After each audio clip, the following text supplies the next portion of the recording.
च भव्यं च सर्वं यश्चाधितिष्ठति स्वर्यस्य च केवलं तस्मै ज्येष्ठाय ब्रह्मणे नमः।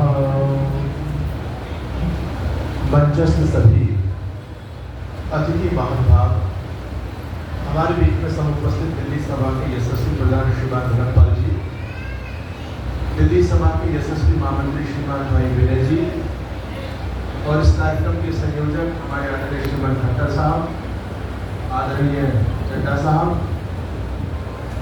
अन्य सभी विद्वान महानुभाव, देश के कोने कोने से पहुंचे सभी शिवरात्रि महानुभाव, धर्म प्रेमी सज्जनों, वंदनीय मातृशक्ति, प्रिय बच्चों, ये शिविर जीवन में प्राण फूंकने के लिए आयोजित किया गया है। सभी के जीवन में निराशा हताशाएं आ जाती है, व्यक्ति अपने कर्तव्य से विमुख हो जाता है। हम अपने निरंतर जीवन के लक्ष्य को प्राप्त करते चले जाए, आगे बढ़े, इसके लिए वैचारिक क्रांति बहुत जरूरी है। जीवन में कुछ करना है तो मन के बारे मत बैठो और आगे आगे बढ़ना है तो हिम्मत हारे मत बैठो। हमारे आदरणीय मंत्री जी, आपका स्थान ये है, आप इधर आइए।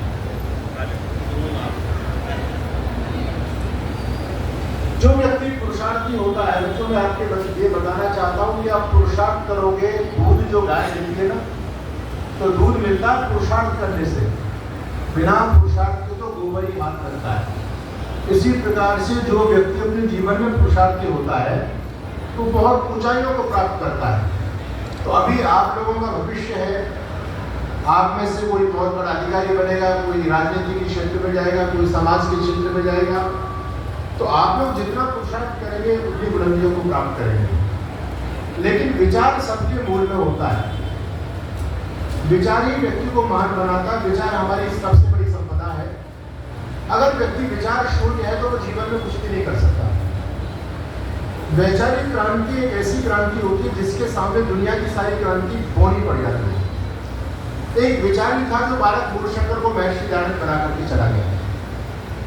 एक विचारी था जो महात्मा मुंशीराम को स्वामी श्रद्धानंद बना देता है। एक विचारी तो था जो नास्तिक गुरुदत्त को आस्तिक बना देता है। तो विचार हमारे जीवन की सबसे बहुमूल्य निधि होती है और वैचारिक क्रांति हमारे जीवन में होती है। इसके लिए इस प्रकार के आयोजनों की आवश्यकता पड़ती है। आज कहीं ना कहीं हम अपने विचारों से दूर होते चले जा रहे हैं और जो हमारे जीवन के उन्नति के सोपान थे जिनको हम प्राप्त कर सकते हैं, उन चीजों का समाज में आज अभाव दिखाई दे रहा है। तो कहीं ना कहीं वैचारिक पतन समाज में बढ़ रहा है। आर्य समाज का उद्देश्य रहा है, महर्षि दयानंद जी महाराज ने वैचारिक क्रांति दुनिया के अंदर की। और बच्चों याद रखना, जो सबसे बड़ी क्रांति होती है वो वैचारिक क्रांति होती है। शस्त्रों के अंदर वो ताकत नहीं होती जो शास्त्र के अंदर यानी विचार के अंदर ताकत होती है। महर्षि दयानंद जी महाराज अपने विचारों के बल पर पूरी दुनिया को बदल करके चले। तो विचारों की ताकत दुनिया की सबसे बड़ी ताकत होती है। जितनी भी क्रांतियां हुई वो सारी क्रांति वैचारिक क्रांति हुई। हथियारों से भी क्रांतियां हुई है, लेकिन हथियार वाली क्रांति ज्यादा लंबे समय तक नहीं टिक पाई। वैचारिक क्रांति महर्षि दयानंद को आप सभी देखेंगे तो स्वामी दयानंद के पास कोई हथियार नहीं थे।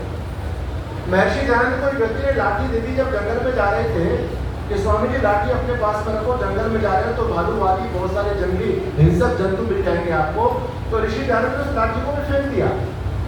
स्वामी दयानंद के पास कोई हथियार नहीं था, कोई लाठी नहीं, कोई कुछ भी अस्त्र शस्त्र नहीं था, लेकिन ऋषि दयानंद के पास था तो एक विचार था और उस विचार ने पूरी दुनिया को बदलने का काम किया। आज उसी विचार की समाज को आवश्यकता है। आज आपका राष्ट्र अच्छी स्थिति में नहीं है। जो हमारा सनातन धर्म है, जो हिंदू समाज है, उसकी स्थिति दिन प्रतिदिन डामाडोल होती चली जा रही है।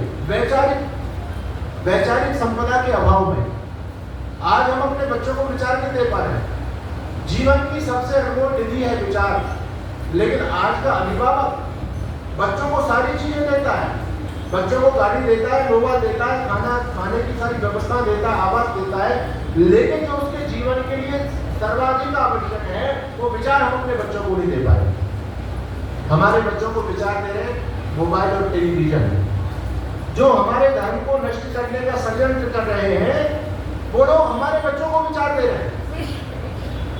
जो विचार हमको अपने बच्चों को देने चाहिए थे, हम कहीं ना कहीं अपने बच्चों को विचार देने मस्कर होते चले जा रहे हैं। तो वही काम 7-8 दिन तक आपके यहाँ 10 दिन का जो शिविर चलेगा, इस शिविर के अंदर किया जाएगा। उन बच्चों को पुरानी जो वैचारिक परंपरा है उससे जोड़ा जाएगा। हमारे ऋषि मुनियों की जो वैचारिक परंपरा है उससे आपको जोड़ने का काम किया जाएगा। बच्चों याद रखना, 2 प्रकार की लड़ाइयाँ होती है समाज में। एक होती है शस्त्र की और एक होती है शास्त्र की। एक होती है विचार की और एक होती है हथियार की। इन दोनों लड़ाइयों में ताकतवर लड़ाई कौन सी होती है, विचार की या हथियार की? विचार की लड़ाई होती है। स्वामी श्रद्धानंद जी का नाम आप सभी जानते हैं। जब अंग्रेज लोग गुरुकुल कांगड़ी के अंदर पहुंचे और उन्होंने कहा कि स्वामी जी, हमने सुना है कि आपके गुरुकुल में बम बनते हैं। तो स्वामी श्रद्धानंद जी कहते हैं, बिल्कुल ठीक सुना, बम तो बनते हैं, बनाते हैं बम। तो अंग्रेज को बड़ा आश्चर्य हुआ कि भाई निर्भीक सन्यासी एक तो बम बना रहा है और फिर उस बात को स्वीकार भी कर रहे हैं। इनको ये भय नहीं है कि अंग्रेज शासन इनको क्या दंड देगा। तो वो कहता है कि बताओ आप अपने बम दिखाओ, आपके बम कहाँ हैं, कैसे आप बम बनाते हैं। तो स्वामी श्रद्धानंद गुरुकुल में पढ़ने वाले विद्यार्थियों को दिखाते हैं उनको और कहते हैं ये मेरे बम है, ये मेरे वैचारिक बम है। और जब ये वैचारिक बम यहाँ से विचारों को लेकर के जब फटेंगे, जब अपने विचारधारा का प्रचार करेंगे, तो तुम्हारी सल्तनत को हिला करके रख देंगे। और इतिहास इस बात का साक्षी है कि जब गुरुकुल के ब्रह्मचारी निकले, गुरुकुल के सन्यासी निकले, तो समाज में परिवर्तन उन्होंने किया। तो वैचारिक ताकत दुनिया की सबसे बड़ी ताकत होती है। स्वामी श्रद्धानंद जी महाराज जब दिल्ली के चांदनी चौक पर रॉबर्ट एक्ट के खिलाफ जब आंदोलन का नेतृत्व कर रहे थे, तो उनके हाथ में कोई अस्त्र शस्त्र नहीं था, निहत्थे थे स्वामी श्रद्धानंद जी महाराज। सामने से अंग्रेज सेना आती है, उनके पास में हथियार भी थे और उन्होंने वहां स्वामी जी को रोकना चाहा और कहा, खबरदार, यदि एक कदम भी आगे बढ़े तो गोली चला दी जाएगी। स्वामी श्रद्धानंद 4 कदम आगे चलते और अपने सीने को खोल देते हैं और कहते हैं, तुम मेरी दम है तो गोली चला करके देखो, मैं तुम्हारी गोली की ताकत को देखना चाहता हूँ। बच्चों याद रखना, अंग्रेज लोगों की बंदूकें धरी रह गई, बंदूकें नीचे झुक गई, लेकिन निहत्थे श्रद्धानंद ने उनकी बंदूकों को झुकाने का काम किया, क्योंकि स्वामी जी के पास में वैचारिक शक्ति, तो जिसके पास में विचार होता है वो किसी से घबराता नहीं है, वो सबके सामने लड़ता है। स्वामी श्रद्धानंद को देखो, हमारे आर्य समाज की जो बलिदानी परंपरा रही है, उनके पास में क्या था? केवल विचार ही थे। तो उन विचारों के बल पर तो दुनिया में एक संदेश लेकर के गए। तो ये विचार, उसी विचार को देने का काम आपके बीच में किया जाएगा। मुख्य बात जो मैं आपको बता रहा हूँ, हमारे सनातन की विचारधारा बड़ी स्ट्रॉन्ग है, बड़ी मजबूत है, बड़ी पावरफुल है बच्चों। लेकिन विधर्मी लोगों ने हमको नष्ट भ्रष्ट करने के लिए हमारी विचारधारा के साथ में खिलवाड़ किया है। हमारी जो सनातन की विचारधारा थी उसको बिल्कुल लुंज-पुंज बना दिया, बिल्कुल असहाय बना दिया, बिल्कुल कमजोर बना दिया, क्योंकि वो हमको नष्ट करना चाहते थे। वैचारिक हमला दुनिया का सबसे बड़ा हमला होता है। उन्होंने हमारे विचारों पर हमला किया और हमला करके हमारी आने वाली पीढ़ी को, रामकृष्ण की वंशजों को, उनकी पीढ़ियों को रामकृष्ण से दूर करने का षड्यंत्र इस भारत की धरती पर चल रहा है। तो 2 प्रकार की लड़ाई है, विचार और हथियार की। हथियार की लड़ाई तो हम लड़ लेंगे, लेकिन हथियार की लड़ाई से भी ताकतवर है विचार की लड़ाई, जो प्रतिदिन वैचारिक प्रहार हमारे बच्चों के ऊपर किए जा रहे हैं। उनका तोड़ कहाँ है, उसका जवाब कौन देगा? देश पर जब हमला होता है बाहर से, तो इंडियन आर्मी सीमा पर तैयार है दुश्मनों का दांत खट्टे करने के लिए। लेकिन जो देश के अंदर वैचारिक हमले चल रहे हैं, इन हमलों को वैचारिक हमलों का उत्तर देने के लिए केवल दयानंद की आर्मी काम करती है, क्योंकि ऋषि दयानंद जी महाराज ने हमको वैचारिक निधि दी है। हमारी जो सनातन की विचारधारा थी जो बड़ी स्ट्रॉन्ग थी, उसको कालांतर में लोगों ने बिल्कुल लुंज-पुंज कर दिया, मिलावट कर करके बिल्कुल खोखला कर दिया। स्वामी महर्षि दयानंद जी महाराज ने आकर के उसी सनातन की विचारधारा को हमारे सामने विशुद्ध रूप में धरा, और उसका आज परिणाम ये है कि स्वामी दयानंद की विचारधारा के सामने दुनिया का कोई भी विधर्मी, कोई भी पाखंडी टिक नहीं सकता। आज मुल्ला मौलवी पार्टियों में खलबली मची हुई है। वो डरते हैं कि जब तक आर्य समाज जिंदा है, तब तक दयानंद की विचारधारा जिंदा है, तब तक हम गजवाई हिंद नहीं कर सकते। क्योंकि हम जैसे हमला करते हैं, वैचारिक हमला करते हैं, तो आर्य समाज के लोग आकर के हमारे वैचारिक हमले को झेल लेते हैं अपने ऊपर। हम प्रश्न करते हैं, हिंदू पीढ़ी से प्रश्न पूछते हैं, तो आर्य समाज के लोग उनका जवाब देते हैं और वो हमसे उल्टा प्रश्न कर देते हैं। और आर्य समाजी लोगों के प्रश्नों का जवाब हमारे पास में नहीं है। तो वैचारिक क्रांति होनी चाहिए। आप यदि इस वैचारिक क्रांति से जुड़ोगे बच्चों, तो आप अपना भी भला करोगे, संस्कृति का भी भला करोगे और धर्म का और राष्ट्र का भी भला करोगे। इसलिए आज के जो हालात हैं, इन हालातों में अपनी संस्कृति को जानना बहुत जरूरी है। स्कूली शिक्षा तो आप करते ही हैं, लेकिन उसके अलावा धर्म क्या है, संस्कृति क्या है, देश के हालात क्या है, हमारे पूर्वजों ने कितना बलिदान दे करके हमारी सनातन संस्कृति को संरक्षित किया है, ये पूरा विशुद्ध इतिहास आपके बीच में रखा जाएगा। अभी आप लोगों ने देखा इस देश में बहुत बड़ा पंगा हुआ, राणा सागा को लेकर के एक व्यक्ति ने उल्टा बयान दिया और उस व्यक्ति के सामने भी लोग खड़े हो गए। तो ये क्या षड्यंत्र चल रहा है देश के अंदर? ये हमारे महापुरुषों को कलंकित करके और हमारी पीढ़ियों की श्रद्धा को हमारे महापुरुषों से हटाने का षड्यंत्र देश में चल रहा है। इसका जवाब कौन देगा? इसका जवाब आप देंगे, आपको तैयार होना है। ये 10 दिन के अंदर ये प्रशिक्षण आपको दिया जाएगा। आज हमारे विधर्मी भगवान राम को लेकर के हमारे महापुरुषों पर आक्षेप करते हैं, राम को लेके, कृष्ण को लेके, भगवान शिव को लेकर के, और हमारे जितने भी देवी देवता हैं उनको लेकर के हमारे बच्चों से प्रश्न करते हैं। उन प्रश्नों का जवाब किसी कॉलेज के बच्चे के पास में नहीं है। उन प्रश्नों का जवाब मिलेगा आर्य समाज की परंपरा से जुड़े बच्चों के पास में, जो गुरुकुलों से पढ़े, जो आर्य समाज के शिविरों में जाते हैं, उनको जवाब मिलेगा। और जब वो विधर्मियों के प्रश्नों का जवाब देंगे तो आपके धर्म की रक्षा होगी। और केवल आप अपनी रक्षा नहीं करेंगे, बल्कि कितने अबोध हिंदुओं को धर्म पतित होने से बचा दोगे। इसलिए इस कार्यक्रम का आयोजन किया गया है। बच्चों में समझता हूँ बहुत से बच्चे पहली बार आए, हम भी बड़े बड़े आयोजन करते हैं, शिविरों का आयोजन करते हैं। अभी हमारे गुरुकुल में भी शिविर चल रहा है, उसमें बहुत बड़ी संख्या में बच्चे हैं। आर्मी दल का भी काम मैंने 5 साल तक उत्तर प्रदेश में किया। बड़े बड़े प्रांतीय शिविरों का आयोजन हमने किया उत्तर प्रदेश के अंदर। तो बच्चे आते हैं, तो जब पुरुषार्थ करते हैं, घर में तो पुरुषार्थ होता नहीं, पुरुषार्थ करते हैं, आपकी दिनचर्या व्यवस्थित रहती है तो कष्ट होता है, और फिर मैदान छोड़कर के बच्चे भागते हैं। किसी भी कीमत पर आपको अपना मैदान नहीं छोड़ना, आपको डट कर के रहना, संघर्ष का सामना करना है, मुकाबला करना है। और आप मुकाबला करके इस 10 दिन के अंदर, तो मैं दावे के साथ मैं कहता हूँ कि 10 दिन के बाद जब आप 11वें दिन अपने घर के लिए प्रस्थान करोगे, तो आप यहाँ से एक नई चीज लेकर के जाओगे। आपको संतुष्टि होगी कि हाँ, मैंने 10 दिन के अंदर कुछ पाया है। और याद रखना, विचार एक ऐसी चीज होती है जो व्यक्ति को शांत बैठने नहीं देती। अगर विचारों का बीजारोपण आपके अंदर हो गया, तो आप जहां से भी आए और जहां जाओगे तो वहां शांत नहीं बैठ सकते। आप भी, हमारे भाई योगेंद्र खट्टर जी के पास में क्या है, अरे विचारी तो है, उसी विचारधारा को तो आपके अंदर बीजारोपण करना चाहते हैं। जब आप यहाँ से जाओगे तो वो विचार आपको शांत नहीं बैठने देंगे। अरे अंदर खलबली मचती है, जब आदमी अंदर से खोखला तो कुछ नहीं कर पाता, और जब अंदर से लबालब भरा हुआ होता है, वैचारिक संपदा उसके पास में होती है, तो व्यक्ति शांत नहीं बैठ सकता। वो जाएगा कि भैया मैं जो सीख करके आया हूँ दूसरे को सिखा दूँ। तो आप शांत नहीं बैठे, आपको यहाँ से अग्नि को लेकर के जाना है, वैचारिक अग्नि को लेकर के जाना है, और फिर अपने क्षेत्र में वो वैचारिक अग्नि के दीपक जलाने हैं, वैदिक सिद्धांतों का प्रचार प्रसार करना है, वैदिक धर्म को बचाने के लिए आपको सबको योगदान देना है।